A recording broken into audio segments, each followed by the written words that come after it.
Bonjour, صباح الخير عليكم. أزول في اللون. Comme promis, donc sur la deuxième émission de Seha, donc je vous avais dit qu'aujourd'hui, aujourd'hui samedi, nous allons parler des différents thèmes ou différents actes de médecine esthétique. On va essayer de parler des principaux et avant tout, on va parler de qu'est-ce qu'est la médecine esthétique.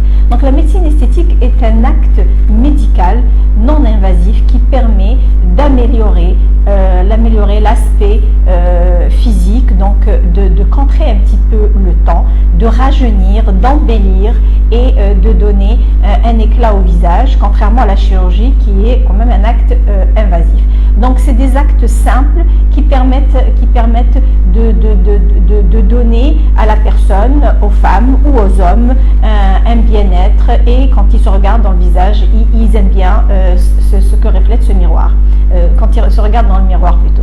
Donc voilà, donc on va commencer par la mésothérapie. Donc la mésothérapie est un acte très intéressant parce qu'il permet d'améliorer la texture de la peau, de donner un éclat, de fermer les pores, d'hydrater la peau. C'est des injections, soit avec un dermapen, ça s'appelle un microneedling, ou soit avec une seringue qui va s'appeler mésothérapie, donc en papule ou un peu plus profonde. Donc ça permet d'hydrater la peau avec de l'acide hyaluronique, d'introduire des vitamine C, vitamine E et d'autres produits qui sont très intéressants pour le raffermissement de la peau, pour l'éclat de la peau et pour pour un petit peu prévenir ces rides. Donc si on a envie de garder notre visage jeune, c'est bien de prévenir et de commencer dès 30 ans à faire des cures de mésolift au moins 2 fois par an pour éviter l'apparition rapide des rides. Donc on a avec le mésolift, pour ce qui est de la peau, on a le PRP, c'est des injections aussi, donc, mais c'est autochtone, donc c'est notre sang qu'on va centrifuger, on va récupérer un plasma riche en plaquettes et on va l'introduire. C'est des facteurs de croissance qui permettent de raffermir, et c'est très intéressant aussi parce qu'il n'y a pas de produits chimiques dedans.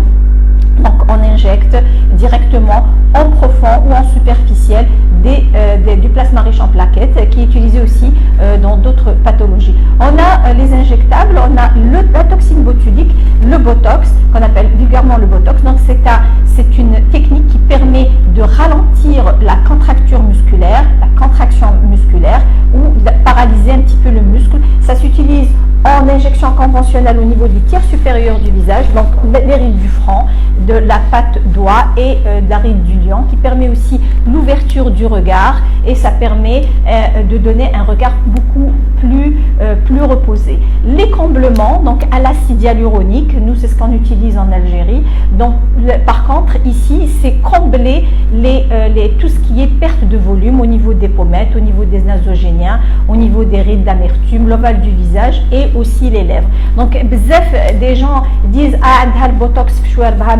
non, ça s'appelle pas du botox.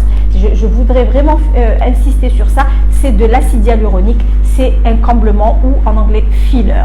D'accord? Donc nous sommes là pour mais il faut insister. Donc on est des médecins esthétiques, donc on essaye de travailler de manière naturelle. On n'est pas là pour changer l'aspect des gens, donc on est là pour contrer un peu le temps et donner un aspect très naturel. Il ne faut pas en mettre beaucoup, il faut en mettre juste un petit peu pour embellir et donner un éclat et un embellissement à la patiente. Il y a aussi d'autres techniques avec des appareils. On a le laser dépilatoire pour enlever les poils, on en a déjà parlé. On a d'autres lasers comme l'Herbiomiag ou le CO2 qui permet de travailler sur les cicatrices d'acné ou d'autres cicatrices.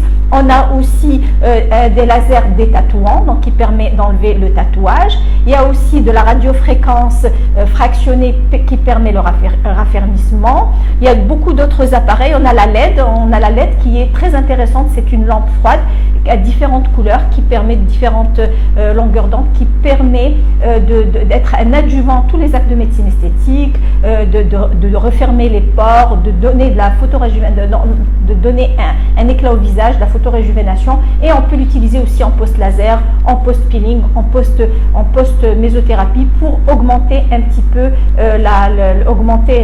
l'effet de cette action et de diminuer la rougeur pour que les gens ne sortent pas avec une rougeur qui risque de leur donner une hyperpigmentation post-inflammatoire. J'ai pas parlé parler aussi du peeling. Donc le peeling, c'est le moment d'utiliser, donc de faire du peeling. Donc le peeling est ce qu'on appelle qashra, ytqashar l'abd ou la ytqashar. Il y a d'autres techniques de peeling, d'autres produits qui ne font pas peler la personne, mais ça permet de traiter les cicatrices d'acné quand c'est un peeling un peu plus profond. Ça permet de traiter les taches et donner un éclat, la peau les ayana, et on a une nouvelle peau. Et c'est très bien aussi de faire un peeling, une cure de peeling, et puis après vitaminer cette nouvelle peau avec un mésolift ou un microneedling.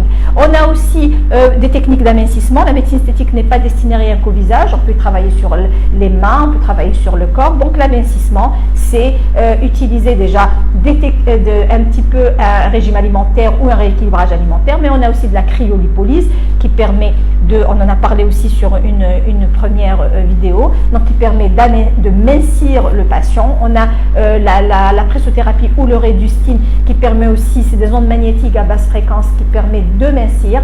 On a aussi la cavitation qui permet aussi de mincir, et bien d'autres techniques qui permettent d'améliorer l'aspect du visage et du corps. Donc voilà, je voulais juste vous donner une introduction à nos vidéos prochaines. Donc c'est tous les actes de médecine esthétique.